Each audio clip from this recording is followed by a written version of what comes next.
Point Blank. Point Blank, released in 1967, didn't just challenge Hollywood norms, it bulldozed them.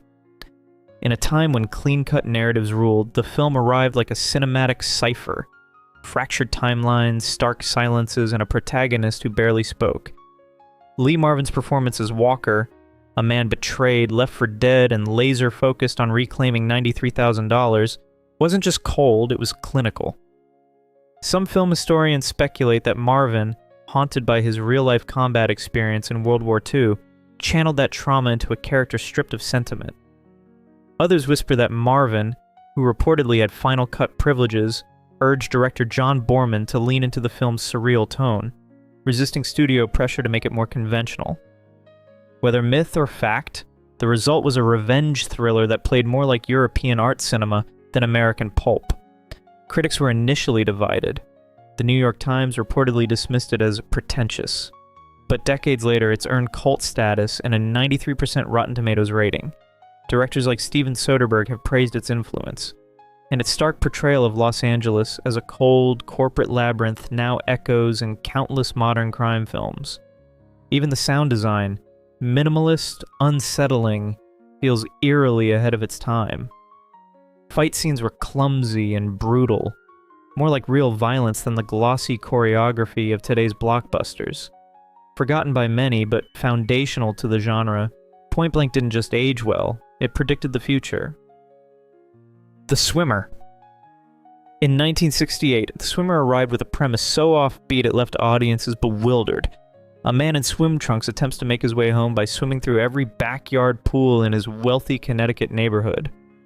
Burt Lancaster plays Ned Merrill, a seemingly confident suburbanite whose journey becomes a slow-motion unraveling of identity, memory, and status. Each pool acts like a psychological checkpoint, revealing cracks in his carefully curated life. The film's surreal tone wasn't entirely intentional. Midway through shooting, original director Frank Perry stepped back from the project under unclear circumstances, and Sidney Pollack was brought in to reshoot several scenes. Some speculate the studio lost faith in Perry's vision and quietly replaced him. The result is a film that feels fragmented and dreamlike, but strangely cohesive in its disorientation. Based on a short story by John Cheever, The Swimmer was initially dismissed as uneven and obscure. Variety called it puzzling, and audiences largely ignored it.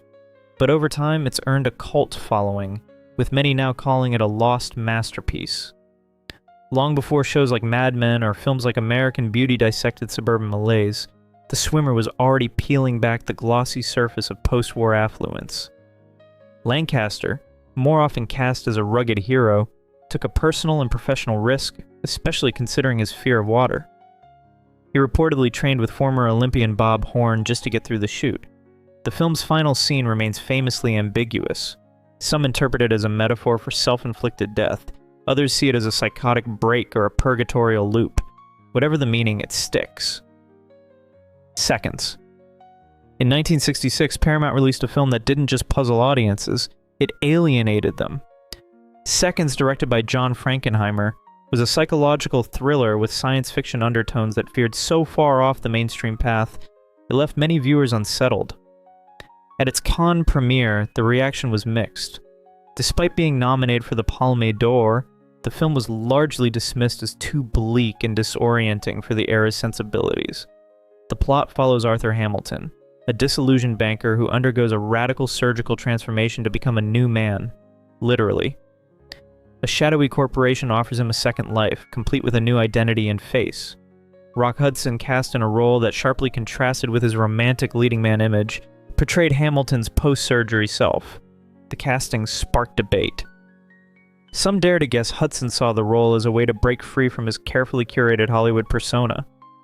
James Wong Howe's cinematography, which earned an Academy Award nomination, elevated the film's eerie tone.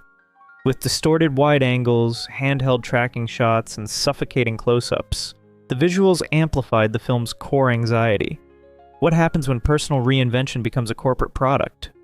Film historian David Starrett later called it one of the most visually inventive American films of the decade. Seconds tackled themes that hit too close to home in post-war America: identity loss, consumerist conformity, and the psychological toll of chasing freedom through artificial means. Its chilling final sequence offered no redemption, only a brutal reckoning.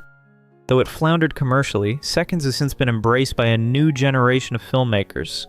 Directors like David Fincher and Darren Aronofsky have cited it as a formative influence. The Innocence. The Innocence, released in December of 1961 in the United Kingdom and the following year in the United States, remains a masterclass in psychological horror, but some argue it's quietly slipped from mainstream memory. Directed by Jack Clayton and adapted from Henry James's novella The Turn of the Screw, the film avoided blood and spectacle in favor of something far more unsettling: ambiguity. Was the governess, played by Deborah Kerr, protecting the children or unraveling into delusion? That question still divides scholars. Shot in CinemaScope by Freddie Francis, the film's stark lighting and eerie compositions have drawn comparisons to later auteurs like Robert Eggers. Its sound design, full of whispers and sudden silences, pushed boundaries. And while rumors once swirled about censorship pressures in conservative European markets, no official records confirm this. What's more certain is the controversy around casting child actors in such an emotionally charged story.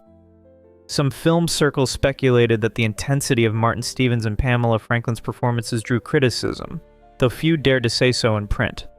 Despite its critical acclaim, The Innocence rarely makes it onto casual moviegoers' watch lists today. It's a film that slipped through the cracks, not because it failed, but because it never shouted to be seen. And in a blockbuster era obsessed with noise, that quiet might just be its greatest strength. The Last Man on Earth. In 1964, a modest Italian-American horror film quietly set the stage for an entire subgenre. The Last Man on Earth, starring Vincent Price, adapted Richard Matheson's novel I Am Legend, and introduced a vision of global catastrophe that would echo for decades. Though its US release barely registered at the time, the film's long-term influence became impossible to ignore. Critics initially shrugged it off as slow and bleak, but its legacy found new life when scholars began connecting it to George A. Romero's Night of the Living Dead, released just 4 years later. Romero often cited Matheson's novel as a key influence, and the thematic parallels are hard to miss. A lone survivor, undead-like antagonists, and a grim, claustrophobic tone. Shot in Rome with an Italian crew and dubbed into English, the film's hybrid identity gave it a surreal edge. Rumors of behind-the-scenes tension between credited directors Sidney Salco and Ubaldo Ragona have circulated for years, with some speculating that the film's tonal shifts between gothic horror and post-apocalyptic sci-fi stemmed from creative clashes. Vincent Price, known for his theatrical flair, delivered a surprisingly subdued performance. While not widely recognized at the time, some modern film historians argue it ranks among his most emotionally grounded roles. Over time, The Last Man on Earth developed a devoted following, with its stark black and white visuals and minimalist dread standing in sharp contrast to the CGI-saturated spectacles of today. Ride the High Country. Released in 1962, Ride the High Country was expected to be just another Western. Instead, it quietly redefined the genre. Directed by Sam Peckinpah, and starring Randolph Scott and Joel McCrea, both nearing the end of their careers, the film centers on two aging lawmen navigating a West that no longer needs them. Their weathered performances weren't just casting choices, they were commentary. Peckinpah used their fading stardom to mirror the vanishing ideals of the frontier myth. Production tensions reportedly simmered beneath the surface. Some accounts suggest the film's modest budget forced Peckinpah to pivot from initial location plans, opting instead for California's Sierra Nevada. Rumors also swirl about studio meddling with the ending, allegedly pushing for a tone that clashed with Peckinpah's bleaker vision. Whether or not those changes were forced, the final cut still pulses with melancholy and moral ambiguity. While American critics gave it a lukewarm reception at the time, the film found early champions overseas.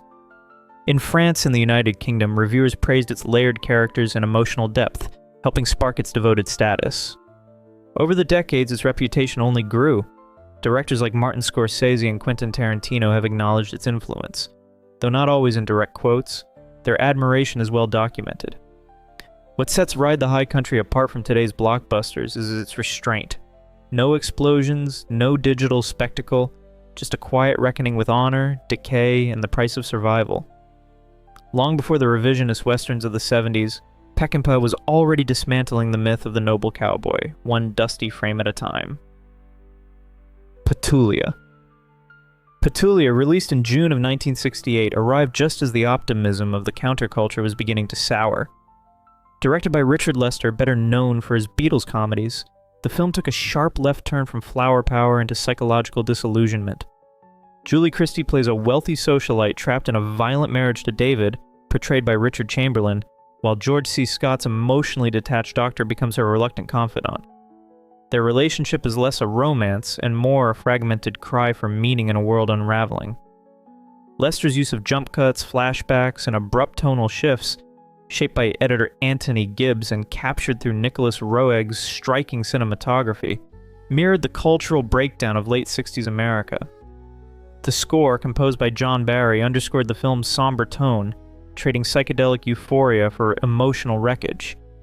Though critics at the time were divided, some calling it too fractured or cold, later reassessments hailed it as a bold, unflinching portrait of emotional paralysis. Some film scholars argue it predicted the darker, more cynical wave of 70s cinema. And while it never became a box office juggernaut, Petulia has quietly earned its place as a forgotten gem, one that arguably says more about its era than many of today's glossy blockbusters ever could. The Pawnbroker. In 1964, while Hollywood sidestepped difficult post-war trauma, Sidney Lumet dove headfirst into it with The Pawnbroker.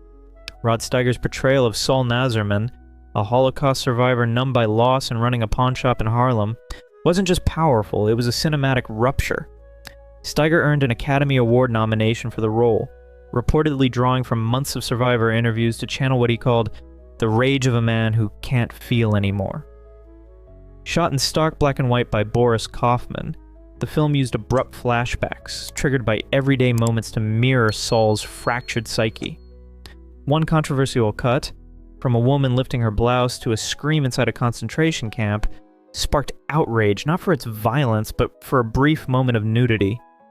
That scene became a flashpoint in challenging the restrictive motion picture production code, helping push the industry toward the modern film rating system introduced a few years later. While the nudity made headlines, the deeper shock came from the film's emotional directness, something American cinema rarely touched at the time. The Pawnbroker tackled psychological trauma in ways that foreshadowed later understandings of PTSD, long before the term entered public discourse. Though not a commercial hit, it was absent from 1964's box office charts. Its cultural impact was seismic. Some film historians speculate that its bleak tone made studios hesitant to promote it widely. And while it's rarely mentioned alongside modern blockbusters, its raw honesty arguably paved the way for films like Schindler's List, The Pianist, and Taxi Driver. If. In 1968, British director Lindsay Anderson released a film that detonated like a cinematic Molotov cocktail, titled If. It followed a group of rebellious students at a fictional boarding school and ended in surreal, symbolic violence that left critics divided and censors rattled. With Malcolm McDowell in his feature debut as Mick Travis, the film blurred the line between satire and anarchy, switching between color and black and white, partly due to budget constraints, though Anderson insisted it was an artistic choice. Some speculate the erratic shifts were meant to destabilize the audience, reinforcing the film's dreamlike tone. The performance launched McDowell's career and reportedly caught the attention of Stanley Kubrick, who cast him in A Clockwork Orange after being struck by his intensity. The film earned an X rating in the United States and was banned in South Africa for its depiction of students taking up arms against authority figures. Despite or because of its controversy, it won the Palme d'Or at the 1969 Cannes Film Festival. Released during a year marked by global unrest from the Paris student riots to anti-war protests in the US, the film felt eerily in sync with the times. Some dare to guess Anderson timed its release to ride the wave of revolution. It later became the first in his unofficial Mick Travis trilogy, followed by Oh Lucky Man and Britannia Hospital. Even its title, drawn from Rudyard Kipling's poem about British Stoicism, drips with irony. Forgotten by most and rarely mentioned alongside today's CGI-heavy blockbusters, If still punches harder than many modern films that play it safe. The Cremator. The Cremator hit Czechoslovak screens in March of 1969, just months after Soviet tanks ended the Prague Spring. Directed by Juraj Hers, who had survived a concentration camp as a child, the film blends psychological horror with biting political satire. It tracks the eerie descent of Karl Kopferkingel, a crematorium manager whose obsession with order, reincarnation, and spiritual purity spirals into fascist fanaticism. Rudolf Hruszynski's performance is unsettlingly restrained, making Kopferkingel's transformation all the more chilling. Visually, the film leans into German expressionism with warped angles and fisheye lenses that echo the protagonist's unraveling mind. Completed in 1968, the film was released just as the communist regime began its period of normalization. Although not officially banned, it was quietly suppressed. Limited screenings, minimal promotion, and no reissues for decades. Some theorize that prints made their way to film festivals in the West, helping it develop a cult reputation among horror scholars and art house circles. After the Velvet Revolution in 1989, the film resurfaced in Czechoslovakia and was re-evaluated as a landmark of the Czech New Wave. Over the years, critics have routinely placed it among the greatest Czech films ever made. Its legacy? A grimly surreal masterpiece that skewered authoritarianism so effectively, it was shelved by one regime and rediscovered by a freer one. Not bad for a so-called forgotten film. The Sarraasa Manuscript. The Sarraasa Manuscript might be one of the strangest films to slip through the cracks of the 1960s. Released in 1965 and directed by Wojciech Haas, this Polish epic runs just over 3 hours in its full version and plays like a cinematic labyrinth. Stories inside stories, looping back on themselves with eerie precision. Based on Jan Potocki's early 19th century novel, it blends mysticism, absurdism, and historical fantasy in a way that baffled audiences and critics alike. While official censorship records remain unclear, rumors suggest that Polish authorities were uneasy with the film's surreal tone and ambiguous themes, possibly leading to selective edits. What's certain is that the film's original cut was trimmed significantly for international release, which only deepened its cult appeal. By the 1970s, it had become a whispered obsession in underground film circles. Jerry Garcia of the Grateful Dead was one of its most vocal champions, and according to several accounts, he helped bankroll a restoration in the 1990s. Legends tease that its influence reached far beyond Poland. Some even theorize that its recursive structure foreshadowed the non-linear storytelling now common in modern prestige television. Critics have called it everything from a gothic satire to a metaphysical riddle. And while mainstream viewers largely missed it, filmmakers and cinephiles have kept it alive. Compared to today's formulaic blockbusters, the Sarraasa Manuscript is a reminder that cinema was once willing to be weird, wild, and unapologetically complex. If you've enjoyed this video, please leave a like and comment. Also consider subscribing and hitting the notification bell to get notified of our new videos each week. Thanks for watching.